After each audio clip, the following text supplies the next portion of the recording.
প্রিয় সাংবাদিক বন্ধুগণ, আপনাদের সবাইকে সালাম এবং শুভেচ্ছা জানাচ্ছি। আসসালামু আলাইকুম।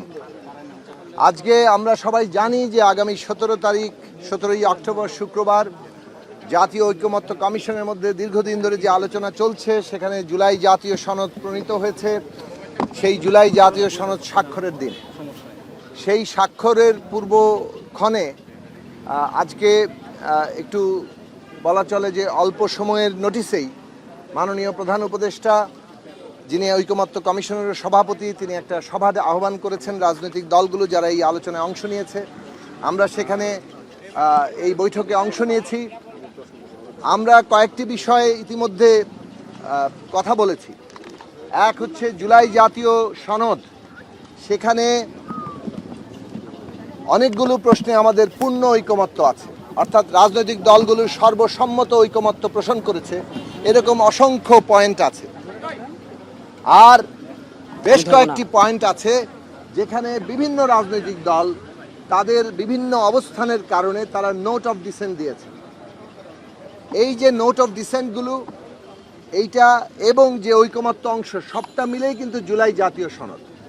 যেখানে নোট অফ ডিসেন্ট আছে সেখানে কিন্তু প্রত্যেকটা নোট বিষয়ের নিচেই লেখা আছে কেন, কারা কারা এই নোট অফ ডিসেন্ট দিয়েছেন এবং নোট অফ ডিসেন্ট কিভাবে বাস্তবায়িত হবে।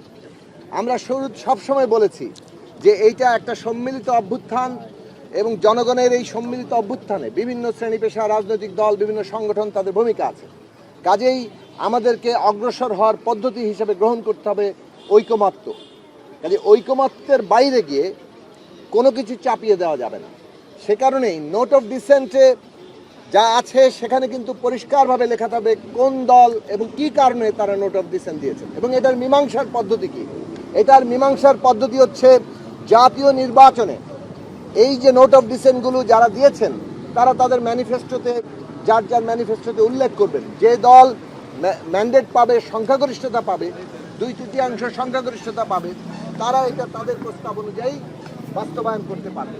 যদি কোনো দল 2/3 সংখ্যাগরিষ্ঠতা না পায়, পরবর্তী আইনসভায় কিংবা সংসদে এটা আলাপ আলোচনার মধ্য দিয়ে এটা বাস্তবায়িত হবে। তার মানে নোট অফ ডিসেন্ট এবং ঐকমত্য অংশ সহ যে জুলাই জাতীয় সনদ পুরো প্যাকেজ, এইটা গণভোটে যাওয়া মানে নোট অফ ডিসেন্ট গণভোটে মীমাংসা হয়ে যাচ্ছে না। আমাদের জনগণ এই পুরো জুলাই জাতীয় সনদ, ঐকমত্য এবং নোট অফ ডিসেন্ট সহ এবং তার বাস্তবায়ন পদ্ধতি সহ পুরোটাকে হ্যাঁ অথবা না বলছে। এই হ্যাঁ না ভোটের মধ্য দিয়ে জুলাই জাতীয় সনদের অনুমোদন হবে। দ্বিতীয় প্রসঙ্গ ছিল যে গণভোটের মধ্য দিয়ে পরবর্তী আইনসভাকে একটা ক্ষমতা অর্পণ করা, যাকে বলে কনস্টিটিউয়েন্ট পাওয়ার, অর্থাৎ এই সংবিধান জুলাই জাতীয় সনদের ভিত্তিতে আগামী আইনসভা মৌলিক সংস্কার করতে পারবে, যেটা সংশোধনীর ঊর্ধ্বে। সংশোধনী যেমন থাকে, সংশোধনী হলে আদালত সেই সংশোধনীকে চ্যালেঞ্জ, আদালতে গিয়ে কেউ চ্যালেঞ্জ করতে পারে, আদালত সে বিষয়ে সংবিধানের ধারাবাহিকতা রক্ষিত হলো কিনা সেটা তাদের রায় দিতে পারে। কিন্তু এক্ষেত্রে যেটা হচ্ছে, জনগণ গণভোটের মধ্য দিয়ে আগামী আইনসভাকে একটা কনস্টিটিউয়েন্ট পাওয়ার দিচ্ছেন, যেটা আমরা বলেছি। সে কারণে আগামী সংসদটা হবে সংবিধান সংস্কার পরিষদের সংসদ, অর্থাৎ সংবিধান সংস্কার পরিষদ ও জাতীয় সংসদ, এই হিসেবে আগামী সংসদটাকে অভিহিত করা হবে। এর মধ্যে এই যে ক্ষমতাটা গণভোটের মধ্যে দিয়ে জনগণ দিল, জুলাই জাতীয় সনদের ভিত্তিতে তারা মৌলিক সংস্কার করতে পারবে। ফলে সংসদেই কিন্তু একদিকে ঐকমত্য অংশ গৃহীত হবে, অন্যদিকে নোট অফ ডিসেন্টের মীমাংসা হবে। অনেকে মনে করছেন গণভোটের মধ্যে দিয়ে নোট অফ ডিসেন্টের মীমাংসা হয়ে যাচ্ছে, এরকম কোনো মতামত আমরা দেইনি। আমাদের পক্ষ থেকে আমরা পরিষ্কার বলেছি, নোট অফ ডিসেন্টের মীমাংসা সংসদেই হবে। জুলাই জাতীয় সনদ ওভারঅল ঐকমত্য এবং নোট অফ ডিসেন্ট সহ তার বাস্তবায়নের পদ্ধতি সহ একটা হ্যাঁ না ভোটের মধ্যে দিয়ে যাবে।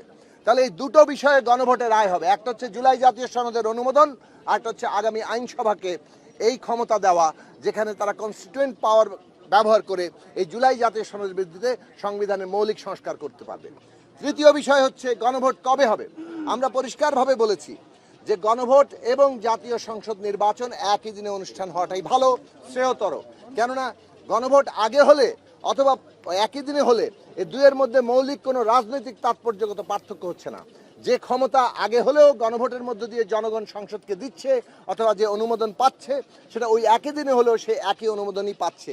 ফলে আলাদা নির্বাচন করতে গিয়ে এই স্বল্প সময়ের মধ্যে পুরো জুলাই সনদ জনগণের কাছে পৌঁছানো, জনগণের নির্বাচনে অংশগ্রহণ করার মধ্যে একটা বাস্তবতা এবং সামগ্রিকভাবে এই যে নির্বাচন নিয়ে মানে এখন যেভাবে জাতীয় নির্বাচন নিয়ে একটা প্রস্তুতিগত জায়গা চলছে, এই সব কিছুই একটা সংকটের মধ্যে পড়তে পারে এবং এই সব সংকট দূর করতে গেলে আমাদের একই দিনে নির্বাচনটাই শ্রেয়তর, যেহেতু কোনো রাজনৈতিক তাৎপর্যপূর্ণ পার্থক্য নেই আগে হলেও।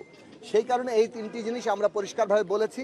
সংসদ নির্বাচন ওই ক্ষমতা পেলে আমরা বাংলাদেশের জুলাই জাতীয় সনদ বাস্তবায়ন করতে পারবো এবং আমাদের শত শহীদের রক্তে, শত শহীদের লাখো হাজারো শহীদের রক্ত স্নাত হাজারো হাজারো তরুণ অভ্যুত্থানকারী বিপ্লবীদের তাদের যে পঙ্গুত্ব, সমস্ত আত্মত্যাগের বিনিময়ে, লাখো কোটি মানুষের সংগ্রামের বিনিময়ে আমাদের যে অর্জন, সেই অর্জনকে অর্থাৎ একটা বৈপ্লবিক আকাঙ্ক্ষা তৈরি হয়েছে।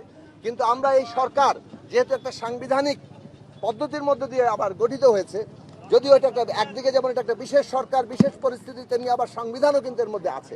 ফলে এই বাস্তবতার মধ্য দিয়ে জনগণের বৈপ্লবিক আকাঙ্ক্ষা সবচেয়ে বেশি কিভাবে আমরা অর্জন করতে পারি তার দিকে আমরা লক্ষ্য রেখেছি এবং জাতীয় ঐক্যমত্য প্রতিষ্ঠা করার চেষ্টা করেছি। গত 14 মাস ধরে এই জাতীয় ঐক্যমত্যকে আমরা একটা দায়িত্ব হিসেবে গ্রহণ করেছি। সেই দায়িত্ব আমরা পালন করার জন্য সকলের প্রতি আহ্বান জানাই। আগামী 17 তারিখ এই জুলাই জাতীয় সনদ যাতে আমরা সবাই মিলে স্বাক্ষর করতে পারি, সেই আহ্বান অংশগ্রহণকারী প্রতিটি রাজনৈতিক দলের প্রতি আমরা আহ্বান জানাই। ধন্যবাদ।